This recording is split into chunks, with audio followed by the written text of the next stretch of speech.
Ang konsepto at katangian ng isang entrepreneur. Entrepreneur ang tawag sa pinuno ng isang negosyo.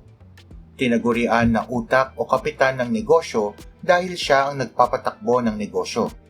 Ang ilan sa mga mahalagang katangian na taglay ng isang entrepreneur ay ang mga sumusunod.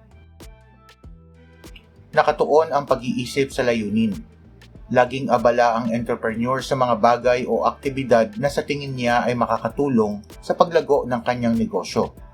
Mayroon silang layunin na mapalago ang negosyo, kaya naman ang kanilang oras ay nakatuon sa pagpapatakbo nito. Hindi takot umaksyon at harapin ang problema. Mas mainam na pagdaanan ang isang pagkakamali kaysa hayaan lamang ang problema at umasa na magkaroon ng magandang kahihinatnan. Malakas ang loob sumubok ng bago.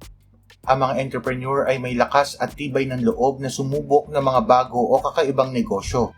Kaya naman ang mga negosyante na hindi takot sumubok sa pagbabago ang nagwawagi. May disiplina sa paghawak ng salapi. Isa sa magandang katangian ng magaling na entrepreneur ay ang pagkakaroon ng disiplina sa paghawak ng pera.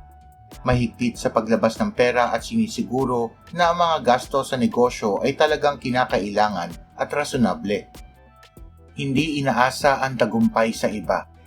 May kasabihan na kung may isang tao na may pinakamay malasakit na magtagumpay ang iyong negosyo, ito ay walang iba kundi ikaw. Bukas ang isip sa pagbabago. Hindi mananatili sa isang ideya na hindi naangkop sa kasalukuyan. Bagkus ay gagawa ng paraan na ibigay sa kung anuman ang pangangailangan sa kasalukuyang panahon.